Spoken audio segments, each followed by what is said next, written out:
AL Europe peut chercher à se protéger de la menace de nouveaux droits de douane américains pouvant aller jusqu'à 25% liés au bras de fer autour du Groenland en actionnant deux leviers, L, un commercial et L, autre financier.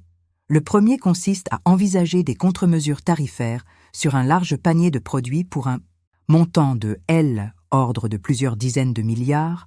Le second est un bazooka financier bien plus puissant mais nettement plus délicat à manier, car il touche l'énorme stock d'actifs américains détenus par des investisseurs européens, notamment une part importante de bons du Trésor américain, à l'échelle de la zone euro, du Royaume-Uni et d'autres alliés européens. Les portefeuilles européens détiendraient environ 12,6 trillions de dollars d'actifs américains au total, dont près de 2,8 trillions en treasuries. Une masse telle que une simple réallocation progressive peut peser sur les conditions de financement de Washington et sur le moral des marchés. Le mécanisme est connu. Vendre des treasuries fait baisser les prix et monter les rendements.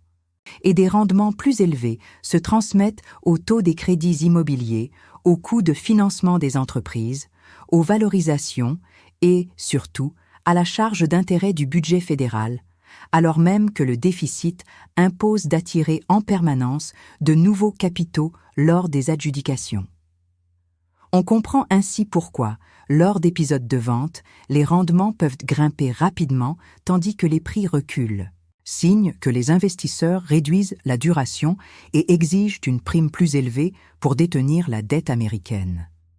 La subtilité décisive est que cette arme n'est pas principalement entre les mains des gouvernements, car l'essentiel des positions appartient à des fonds de pension, assureurs, gestionnaires d'actifs et banques, ce qui rend plus probable une pression indirecte faite de signaux politiques, d'incitation prudentielle ou de morale suasion, et qui peut se traduire moins par une vente spectaculaire que par une demande moins abondante lors des nouvelles émissions.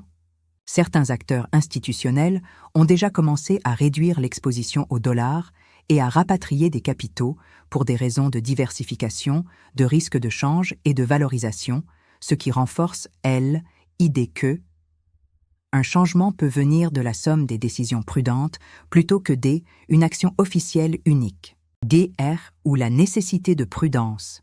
Une vente trop rapide frapperait aussi Europe via des pertes de portefeuille, une volatilité mondiale accrue et un affaiblissement du dollar susceptible de faire monter l'euro, pénalisant exportation et croissance, ce qui impose un ajustement lent, méthodique et de long terme pour éviter un effet boomerang. En résumé, l'Europe dispose des contre-droits de douane, mais son levier le plus incisif réside dans sa position de grand créancier financier capable d'influencer les attentes et le coût du financement américain sans geste spectaculaire.